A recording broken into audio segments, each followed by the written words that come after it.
நிரந்தரம் இல்லாத ஒரு வாழ்க்கை. எங்களுடைய இறுதி வீடு இது மட்டும்தான்.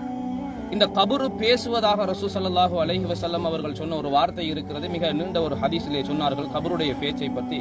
அந்த மன்னரை பேசுகிறது, அன பைத்து துராப், நான் மண் வீடு, நான் பூச்சி புழுக்கள் நிறைந்த வீடு, நான் இருட்டு வீடு, நான் தனிமையின் வீடு என்று அந்த மன்னரை பேசுவதாக ரசூலுல்லாஹி ஸல்லல்லாஹு அலைஹி வஸல்லம் அவர்கள் சொன்னார்கள். என்றோ ஒரு நாள் எங்களுக்கு நிச்சயிக்கப்பட்ட மரணம் வரும் என்ற நம்பிக்கையோடு வாழ்ந்து கொண்டிருக்கிறோம். ஆனால் அந்த மரணத்துக்கு தயாராகாத ஒரு சூழல் தான் எங்களுடைய சமூகத்தில் நிறைய பேர் பார்க்கிறோம். எங்கள் மீது கடமையாக்கப்பட்ட மிகப்பெரிய ஒரு கடமை 5 நேர தொழுகை. எங்களுடைய சகோதரர்கள் சிலர் இருக்கிறார்கள், ஜனாசாவுக்கு பள்ளிக்கு வருவார்கள், அல்லது கல்யாண நிக்காஹ் வைபவத்துக்கு பள்ளிக்கு வருவார்கள். இதை தவிர அவர்களை பள்ளிவாயலில் காண்பது என்பது மிக அரிது. ஜும்மாவுடைய நாளில் அவர்கள் பள்ளிக்கு வருகிறார்கள் என்று பார்த்தால் இமாம் மிம்பர்ல இருந்து இறங்குற நேரத்தில் இமாம் என்ன பேசினார் என்று கூட விளங்காத அளவுக்கு அந்த 2 ரக்காயத்து தொழுகையில் தக்பீரை கட்டி சலாம் கொடுத்து முடிந்தால் அடுத்த வினாடி எழும்பி ஓடி விடுவார்கள். இஸ்லாத்துக்கும் அவர்களுக்கும் சம்பந்தமே இல்லை என்கிற அளவுக்கு எங்களுடைய சகோதரர்களில் சிலருடைய நடவடிக்கை இருப்பதை பார்க்கிறோம். அன்புக்குரிய சகோதரர்களே, அல்லாஹு தஆலா என் மூலமாக என்னுடைய பிரதேசத்திற்கு, என்னுடைய கிராமத்திற்கு பரக்கத்து செய்ய வேண்டும் என்று ஒவ்வொருவரும் யோசிக்க வேண்டும். நான் செய்கிற பாவம் என்னை மட்டும் சுத்தாது, நான் செய்கிற தீமை எனக்கு மட்டும் வராது.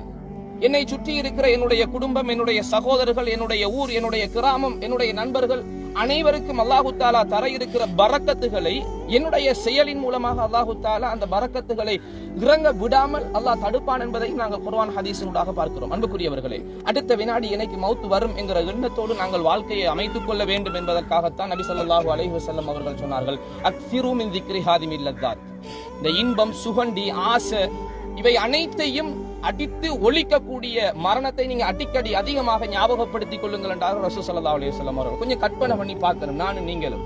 எனக்கு நாளைக்கு மவுத், இன்றைக்கு இரவைக்கு 9 மணிக்கு மவுத், வார மாசம் எனக்கு மவுத். இந்த நிலையில வைத்தியர்களுடைய ஆலோசனையில நிறைய பேர் இருக்கிறார்கள். வைத்தியசாலையிலையும் சரி, வீட்டிலையும் சரி நோய்வாய்ப்பட்டவர்கள் இருக்கிறார்கள். ஆரோக்கியமாக தெரிகிற நாங்க, எனக்கு திடீர் மவுத் வரப்போகிறது என்ற எண்ணம், இன்றைக்கு இரவைக்கு எனக்கு மவுத் என்றிருந்தால் என்னுடைய சிந்தனை எப்படி இருக்கு?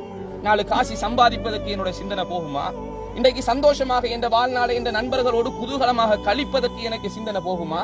அல்லது இந்த உலகத்தினுடைய இன்பங்கள், சுகண்டிகள் என்று சின்னது அல்லது பெரியது எதுவாக இருந்தாலும் அடையாளப்படுத்தப்படுகின்ற இந்த இன்பங்களை, சுகண்டிகளை அனுபவிப்பதற்கு என்னுடைய எண்ணம் தோன்றுமா என்பதை நானும் நீங்களும் கற்பனை பண்ணி பார்க்க வேண்டும். அல்லாஹ் அதை ஒரு மறைவாக வைத்திருப்பதனுடைய நுட்பம், மறுமையை பற்றிய சிந்தனையும் அல்லாஹ்வை பற்றிய பயமும் எங்களுக்கு வரணும்.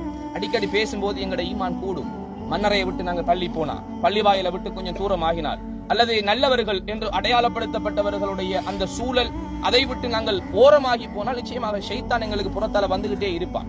எங்களை பல பாவமான காரியங்களுக்கு தூண்டிக் கொண்டே இருப்பான். இந்த உலகத்தை அல்லாஹ் அப்படித்தான் படைத்திருக்கிறான். அல்லாஹு தஆலா இந்த உலகத்தை இன்பமாக படைச்சு, இந்த உலகத்துல மனிதர்களை வழிகெடுப்பதற்காக வேண்டி ஷைத்தானையும் படைச்சு, மனிதண்ட உள்ளத்தை அம்மாரத்தும் பிஸ்ஸு, எந்த நேரமும் பாவத்தை ஏவுற உள்ளமா தான் அல்லாஹ் படைத்திருக்கிறான். இல்லாமா ரஹிமா ரப்பி, சில ஆட்கள் அல்லாஹ் அடையாளப்படுத்துறான். அல்லாஹ்வோட ரஹ்மத், அல்லாஹ்வோட அருள் நிறைந்த சில உள்ளங்களை தவிர. அன்புக்குரியவர்களை, இந்த அருள் நிறைந்த உள்ளமாக எங்களோட உள்ளத்தை மாற்ற வேண்டும் என்பதுதான் அல்லாஹ்வும் தூதர் ஸல்லல்லாஹு அலைஹி வஸல்லம் அவர்களும் எதிர்பார்க்கிற எதிர்பார்ப்பு. மனிதன் என்றா பாவம் வரும், தவறு வரும். சஹாபாக்கள் செய்யாத பாவம் என்றால் யோசித்து பார்க்க வேண்டும். விபச்சாரம் செய்துவிட்டு நபி ஸல்லல்லாஹு அலைஹி வஸல்லம் ஓடி வருவாங்க, யா ரசூலல்லாஹ் ஹலக்து, நான் அழிஞ்சிட்டேன், என்ன உலகத்துல சுத்தப்படுத்துங்க, மறுமையில் அல்லாஹ் விட்டு அவன் தண்டனையை நான் பயப்பட்டு இந்த இடத்திலே வந்திருக்கிறேன் என்று ரசூல் ஸல்லல்லாஹு அலைஹி வஸல்லம் அவர்கள்ட்ட ஓடி வருவார்கள்.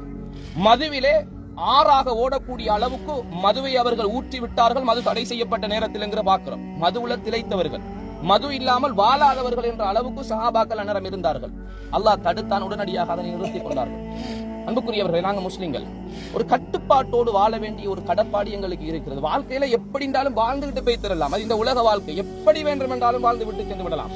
ஆனால் நான் இஸ்லாம் என்கிற வட்டத்துக்குள்ள வந்தால் எனக்கு இருக்கிற 2 விஷயம், அல் குர்ஆன் சுன்னா. அல்லாஹ்வும் தூதரும் மட்டும்தான் எனக்குரிய சரியான வழிகாட்டு.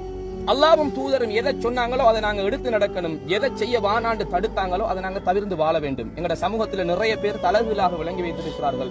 அல்லாஹ்வும் தூதரும் எதை தடுத்தாங்களோ அதைத்தான் செய்யற, எதை செய்யணும்னு சொன்னாங்களோ அதை செய்யல.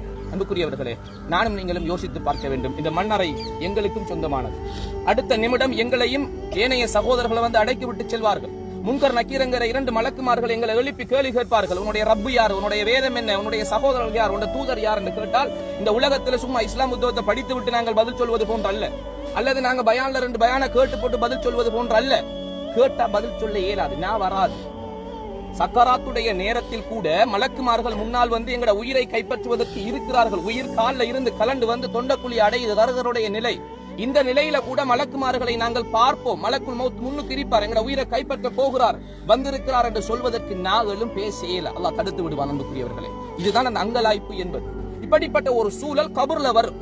இந்த மண்ணறையில எங்களை வைத்தால் அதுக்கு புறவு வரும். என்ன கேள்வியை கேட்டாலும் இந்த உலகத்தில் அல்லாஹ் தூதர் ஸல்லல்லாஹு அலைஹி வஸல்லம் அவர்கள் சொன்ன பிரகாரம் வாழவில்லை என்று சொன்னால் நிச்சயமாக அங்க பதில் சொல்ல இயலாது. இப்ப எல்லாருக்கிட்ட கேட்டாலும் சொல்லுவோம், அல்லாஹ் எங்கட ரப்பு, அல்லாஹ் எங்கட தூதர் முஹம்மது ஸல்லல்லாஹு அலைஹி வஸல்லம், எங்கட வேதம் குர்ஆன், எங்கட சகோதரர்கள் முஸ்லிம்கள் பதில் சொல்லுவோம். ஆனா கபருக்குள்ள போய் நாங்க இருக்கிற நேரத்தில் எங்களை எழுப்பி கேள்வி கேட்டால் அதற்கு பதில் சொல்வதற்கு நாங்கள் தடுக்கிற ஒரே ஒரு விஷயம் இந்த உலகத்துல வாழ்க்கை.